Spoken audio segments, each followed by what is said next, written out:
Do you think the remake of Tales of Graces, first and foremost, it's not a remake, it's just a remaster, and the graphics have been upscaled, and it shows in the trailer that I saw, but they don't look that much. I mean, the game already looked fantastic on the PlayStation 3. I feel like Tales of Graces was not exactly the right choice to remaster. Like, it hasn't been that long since the game was released, and it still looks great, and it has aged really well on PS3. I'm going to support this remaster just for the sake of availability, because the PlayStation 3 is the only system where people outside of Japan can play it. Sure, in Japan you can play the Wii version that no one cares about, except Japan, right? But everybody else got stuck with the PlayStation 3 version, so it's not exactly an exclusive, but for the rest of the world, it kinda is an exclusive on the PlayStation 3.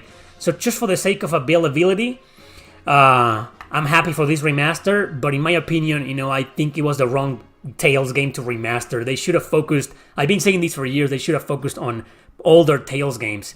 The ones that really need a remake or a remaster. Tales of Graces is fine, doesn't really need a remaster, but whatever, Why do you don't prefer Disgaea? Yeah, grinding is one thing, I play so many grind fests in my whole life that I'm kind of tired of them. I still play them now and then, but if they have an easy mode, I'd rather grind on easy so I can get it over quickly and then go back to normal, That's what I do nowadays. But if there's a game that is extremely grindy, well, with some exceptions, Octopath Traveler 1 and 2, they're grind fest and I love them, but they are exceptions. But I don't know, it's just this guy, it's not just the grinding, I'm just not the biggest fan of the gameplay mechanics. I find them too confusing to exploit. Like, there's so much stuff to do, and that's what makes them appealing, and that's why the series has a lot of fans. So I understand the appeal, but it's just it's not convoluted, but it's just, there's so many gameplay mechanics, and I'm always like, oh, what do I do here? I have so many options to do, and I think I prefer nowadays more simple mechanics, like a simple triangle system in Fire Emblem, or like regular strategy RPGs with a twist, maybe 1 and 2 options to do, okay, there's 2 different ways to approach this scenario or this enemy. I prefer that. Well, as Disgaea, you can do a lot of fucking things, and I get confused, and I'm like, I have OCD. Disgaea games give me OCD. I like the series, don't take me wrong. I wouldn't consider myself a big fan. I'm a fan nonetheless. My favorites are Disgaea 2 and 4. But Disgaea is a series that, since the very beginning, the first one I played was Disgaea 2, and I beat it. But since then, I was like, I love the game, I enjoyed it, but never again. I'm never beating a Disgaea game again. And then I got my hands on the first one, and I was starting to enjoy it a lot because I love the humor and the characters, But then Disgaea 1 is the hardest. It's still the hardest Disgaea game ever made, in my opinion. I think that's an opinion a lot of people will share. It's super hard. The original PS2 version, and I'm pretty sure it's just as hard on a Nintendo DS and PSP. I don't know about the newer versions, which are on PS4 and Switch. Maybe the game was rebalanced. I have no idea. You let me know. But my problem with Disgaea, with the first Disgaea and every other Disgaea, I never beat Disgaea 4. I made it to the final boss in Disgaea 4. Never beat it. Super hard. It's just that they force you to, not to think, more like to exploit the other gameplay mechanics. And I'm more of a guy to think of a better strategy. Like, I can't beat this boss or this enemy, I'm gonna try something different. Or maybe grind just a bit, Yeah, stuff like that. That's what I like in strategy RPGs. When this guy is like, dude, you gotta do I don't know, man. This fucking journey of in the item world and exploit the skills and the jumping and the throwing and the whatever, and it's like, I can't, man. It's just too much fucking stuff going on. That's why I'm not really a big fan of this guy, yeah. But I like the series, okay? I like it. Do you have a favorite book that made you into a writer? Probably, yeah. There's a book called, which today is still my favorite book. It's called, in English, The Winter of the Fisher, by a Canadian author. Rest in peace, this guy only wrote a couple of books and then died. Cameron Langford. That's my favorite book of all time. It's about a hermit living in the middle of nowhere, I think he's an Indian, haven't read the book in ages. I've read the book for like 2 or 3 times in my whole life, maybe 4. I've never read the original. I can't find it. I know I can read it online, but I don't like reading on my computer, you know. I want to own the fucking thing and touch it and switch pages, you know, change pages with my hand, you know. That's how I like to read books. And when I was in Canada, I looked for it, couldn't find it for some reason. Well, I think I found it in a store, but it was like $20, and I was like, dude, it's a small book, $20, get the fuck out of here, you know. So I own the Spanish translation of it, which is pretty faithful, I like to believe.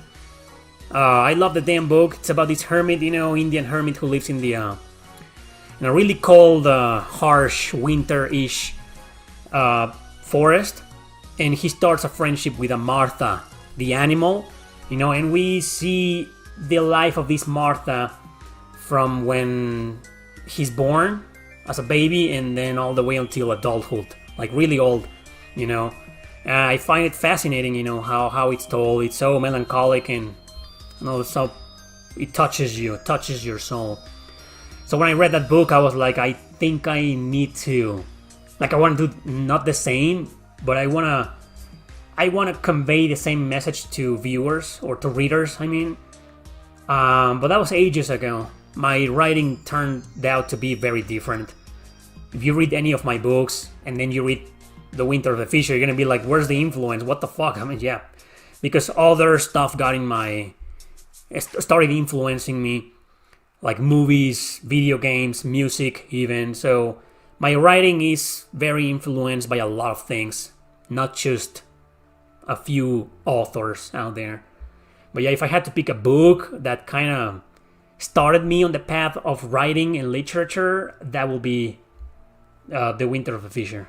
What games do you recommend to be remade? From XSeed? Ooh, here we go! Dude, that could make a top fucking 25! I'll choose 5. Alright, dude, it's just like XSeed. How many games have been remade or remastered by XSeed games? We got, what, Trails of Cold Steel 1 and 2 on the PS4, not on Switch, just on PS4. And then we got, like, we're getting Odin Felgana next year. Hopefully XSeed will get their hands on the localization for Trails in the Sky remake and not NIS America. But we'll see. Okay, so Wild Arms 5.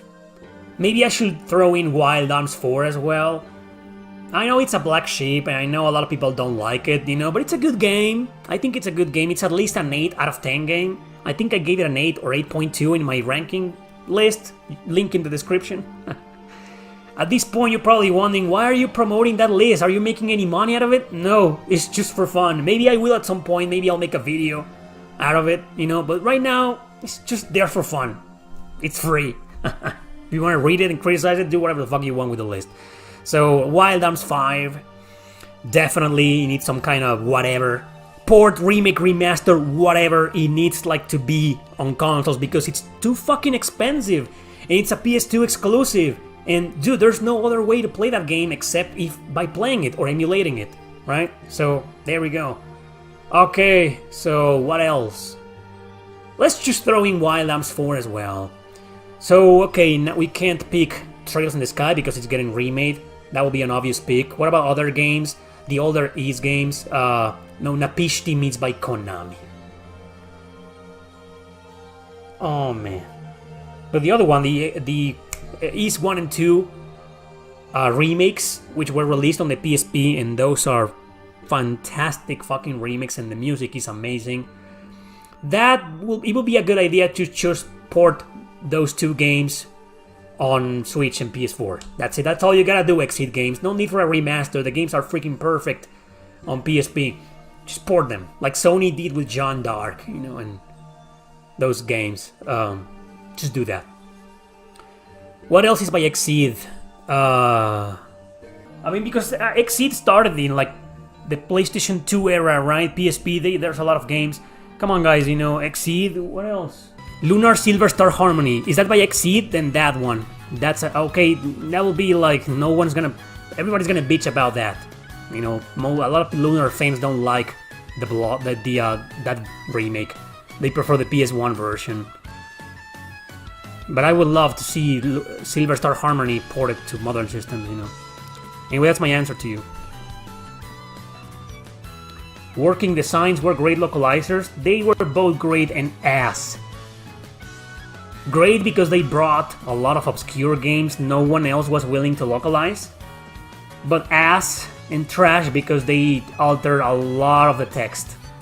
To insert dumb jokes, you know, there was nothing political, but, you know, it's just disrespectful, you know. Why will you alter, I mean, I don't know. E7 is by XSeed Games. All the East games, you know. The Last Story, that's another one by XSeed Games, you're right, just like Pandora's Tower. But The Last Story is the better game. Yeah, definitely The Last Story. I've been saying it should come back one day.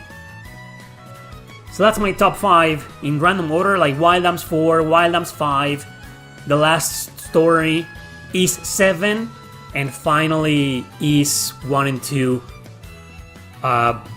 Book Chronicles or whatever the hell it's called, you know, that remake on the PSP.